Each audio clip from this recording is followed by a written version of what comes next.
नमस्कार मित्रांनो, ration card संबंधितली सगळ्यात मोठी बातमी आहे। आता केंद्र सरकारनं ई-केवायसी करण्यासाठी तुम्हाला आदेश दिलेले आहेत। त्याची तारीख पहिली 30 सप्टेंबर होती, परंतु ती आता वाढून 31 ऑक्टोबर झालेली आहे। परंतु एक लक्षात घ्या, 31 ऑक्टोबर काही लांब नाही आहे। 31 ऑक्टोबर तुम्हाला आता येईल। त्यासाठी तुम्हाला घरच्या घरी मी तुम्हाला काही उपाय सांगत आहे। ई-केवायसी कशी करायची आहे त्याची दोन सगळ्यात सोपे मार्ग आहेत मित्रांनो। ई-केवायसी करावंच लागणार आहे तुम्हाला, नाहीतर तुमचं जे रेशन आहे, रेशन कार्ड आहे ते बंद होणार आहे मित्रांनो। रेशन कार्ड वापरण्यासाठी महत्त्वाचं आहे, कारण तुम्हाला धान्य याच्यावरती मिळणार नाही। आणि सगळ्यांना माहिती आहे मित्रांनो की आपल्याला प्रधानमंत्री गरीब कल्याण अन्न योजनेमधून आपल्या गरीब कुटुंबांना रेशन कार्डद्वारे हे तुम्हाला जी काही योजना आहे ते मिळते। तुमच्याकडे पिवळं रेशन कार्ड असू द्या, नाहीतर केसरी असू द्या, कुठल्याही प्रकारचं रेशन कार्ड असू द्या, तुम्हाला ही ई-केवायसी करणं गरजेचंच आहे। ई-केवायसी का करतात, काय करतात हे मी सांगणारच आहे। ते दोन सोपे मार्ग कोणते हे पण आपण इन डिटेलमध्ये पाहणार आहोत, जेणेकरून तुमचा ताप हा कमी होणार आहे आणि तुम्हाला सगळी इन डिटेल्ड माहिती असणार आहे। लक्षात घ्या, ज्यावेळेस तुम्ही दुकानात जाताय त्यावेळेस तुम्हाला आता इथून पुढं रेशन धान्य स्वस्तातलं जे मिळतं ते बंद होणार आहे। एवढंच काय, तर ज्या योजनासुद्धा तुम्हाला मिळतात त्यासुद्धा योजना तुम्हाला मिळणं बंद होणार आहे। परंतु त्याची तारीख आता वाढली आहे एवढंच फक्त, पण तारीख वाढली म्हणून निवांत बसू नका। कधी एक महिना जाईल तुम्हाला माहीत नाही, कारण ही पहिली तारीख जी होती ती 30 जून होती। 30 जून होऊन सुद्धा काही अजून अशी कुटुंब आहेत, जवळपास 70 ते 80% अशी कुटुंब आहेत ज्यांनी अजून ई-केवायसी केलेली नाही आहे। लक्षात घ्या, आणि ही खूप चिंतेची बाब आहे, कारण जर तुम्ही आता ई-केवायसी नाही केली तर सगळं तुमचं जे काही स्वस्त अन्नधान्य वगैरे आहे ह्या सगळ्या गोष्टी ह्या बंद होतील। आता ई-केवायसी म्हणजे काय लक्षात घ्या, तर तुमचं आधार आणि तुमचं जे काही रेशन कार्ड आहे हे लिंक करायचं आहे रेशन कार्डला। त्यामुळं ही ई-केवायसी करणं गरजेचं आहे, कारण त्याच्या मागं बरीचशी कारणं आहेत। तुम्हाला त्यातली मोजकी कारणं मी सांगतो। तुम्हाला माहिती आहे की ह्याच्यामधला जो काही काळा बाजार आहे रेशन कार्डमधला, तुम्हाला माहिती आहे रेशन दुकानात काय होतं हे सगळ्या गोष्टी माहिती आहेत। ज्यांना खरंच गरज आहे त्यांना धान्य मिळत नाही, आणि ज्यांना खरंच लाभ त्याची गरज नाही अशा सगळ्या व्यक्तींना या योजनेचा लाभ होतो। मग हे कुठंतरी थांबवण्यासाठी सरकारनं ई-केवायसी थांबवलेलं आहे। ज्या काही नवीन व्यक्ती तुमच्या कुटुंबात ॲड झाल्या असतील किंवा कमी झाल्या असतील तर त्यांची सुद्धा नोंदणी कुठंतरी रेशन कार्डवर असली पाहिजे, यासाठी सुद्धा ई-केवायसी आहे। आणि त्यांच्याकडे सरकारकडे ज्या नवीन योजना आपण आता बघत असतो, जसं लाडकी बहीण योजना असू द्या किंवा अन्नपूर्णा योजना आता येतच आहे, त्याच्यावरती मी पुढे व्हिडिओ टाकणारच आहे, खूप महत्त्वाचा व्हिडिओ असणार आहे, तो सुद्धा जाऊन बघा। तर तिथं सुद्धा जर तुम्ही योजना बघितल्या तर कुटुंबावाईज व्याख्या ठरवली जाते। जसं लाडकी बहिणीमध्ये 2 आणि अन्नपूर्णा योजनेमध्ये 1 महिला, अशी ह्या महिला पात्र असणार आहेत। तर ह्या सगळ्या गोष्टींची तुम्हाला तिथं सरकारला माहिती कशी होणार, ह्यासाठी तुम्हाला ई-केवायसी गरजेचं आहे, आणि हे कंपल्सरी ई-केवायसी केलेलं आहे। तर लक्षात घ्या, ह्या सगळ्या गोष्टी महत्त्वाच्या आहेत। जसं रेशन कार्डवरती पैसे असतील, तुम्हाला मिळतात पैसे। आता काही जणांना खूप पैसे पण आलेले आहेत, सरकारचं पैसे मिळणार आहेत, आणि काही 9 जीनस वस्तूसुद्धा तुम्हाला ह्याच्यावरती नवीन चालू झालेल्या आहेत। त्याच्यापैकी तुम्हाला माहितीच आहे, तांदूळ काढला गेलेला आहे, तांदूळ आता मिळणार नाही आहे तुम्हाला। गहू मिळेल, पीठ मिळेल, तुम्हाला काही वेगवेगळ्या वस्तू आहेत, परंतु तांदूळ पाहिजे होता असं मला वाटतं। तुम्हाला काय वाटतं तुम्ही कमेंटमध्ये सांगू शकता।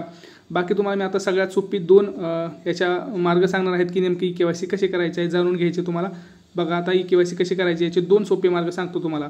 लक्षात घ्या, आता शासकीय योजनेच्या लाभार्थी असलेल्या प्रत्येकाला ई-केवायसी करणं गरजेचं आहे, अनिवार्य आहे।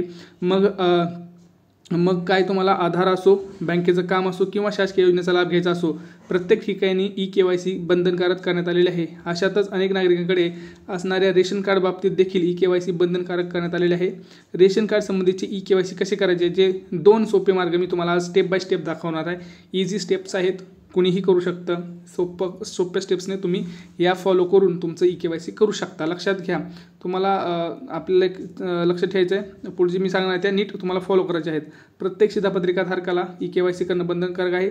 शिधापत्रिकेत नाव असलेल्या कुटुंबातील सदस्यांनी ई-केवायसी पडताळणी प्रक्रिया पूर्ण न केल्यास संबंधितांना धान्य वितरणाचा लाभ मिळणार नाही, असे पुरवठा विभागाकडून सांगण्यात आले। त्यामुळं ई-केवायसी लवकरात लवकर करा, आणि आपल्या चॅनलला पटकन सबस्क्राईब करा, कारण आपण अशाच नवीन व्हिडिओ आपल्यासाठी आणत असतो, तेही पुराव्यासहित नसतो। त्यामुळं आपल्या चॅनलला पटकन काय करायचं आहे, सबस्क्राईब करायचं आहे, आणि इथं जे बेल आयकॉन दिसतं घंटेचं बटन तेही दाबून ठेवायचं, म्हणजे जसं मी व्हिडिओ टाकेल तसं तुमच्यापर्यंत लवकरात लवकर पोहोचेल। आता चला चालू करूया।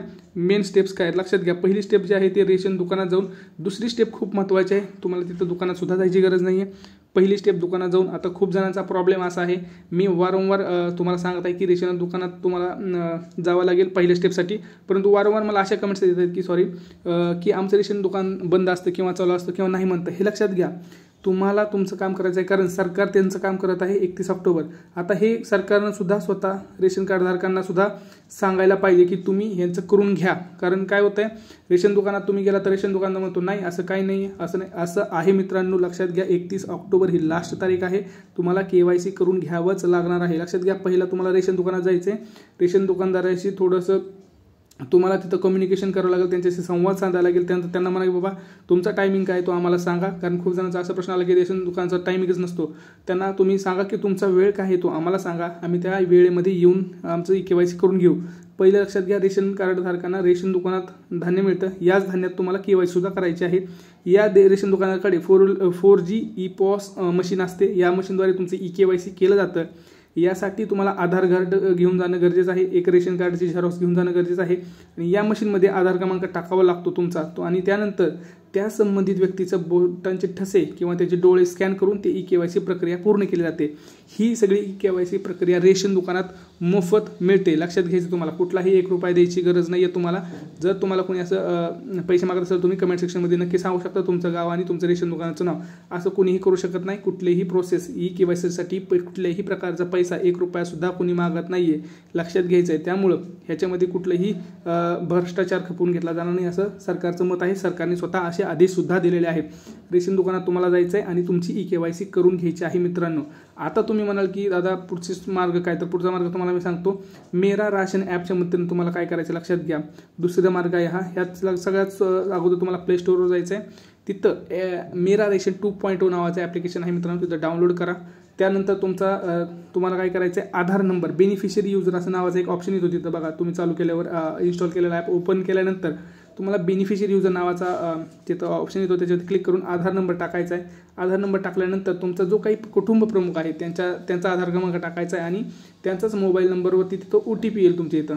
ते OTP टाकून तिथं तुम्हाला लॉग इन करायचं आहे. त्यानंतर तुम्हाला हे करायचं असेल तर तुम्हाला काय करायचं आहे, पहिल्यांदा तुम्हाला तिथं मेंबर डिटेल्स नावाचा एक ऑप्शन येतो, त्याच्यावरती क्लिक केल्यानंतर तुमचं सगळ्या मेंबर डिटेल्सची ऑप्शन दिसतात. त्याच्यापुढे तुम्हाला आधार सेटिंग जर KYC जर बघितलं तर नो असं स्टेट नॉट व्हेरीफाईड असं ऑप्शन येतो. तिथं जाऊन तुम्हाला काय करायचं आहे, सदस्यांच्या नावापुढं येस किंवा नो असं ऑप्शन दिसेल आणि ज्यांच्यापुढे येस ऑप्शन त्याला सदस्याची KYC करायची गरज नाही. ज्यांच्यापुढे ऑप्शन नो आहे त्यांना KYC करायला लागेल. KYC करण्यासाठी तुम्ही राज्याचं खाद्य पुरवठा विभागात अधिकृत संस्थेला भेट द्यावी लागेल. लक्षात आलं. KYC करण्यासाठी तुम्ही राज्याच्या खाद्य पुरवठा विभागाच्या अधिकृत संकेतस्थळाला भेट द्यावी लागेल. लक्षात आलं तुम्हाला. हे 2 ऑप्शन आहेत. सगळ्यात बेस्ट ऑप्शन मला असं वाटतं की रेशन दुकानात जाऊन आहे, कारण इथं कुठल्याच प्रकारचे तुम्हाला टेन्शन नाही आहे, इझी होऊन जाईल.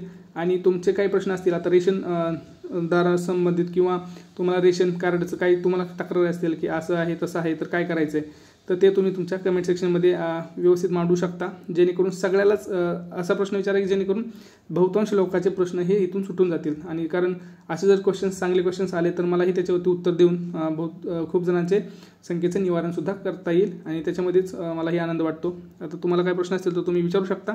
भेटूया पुढच्या व्हिडिओमध्ये. तोपर्यंत जय महाराष्ट्र.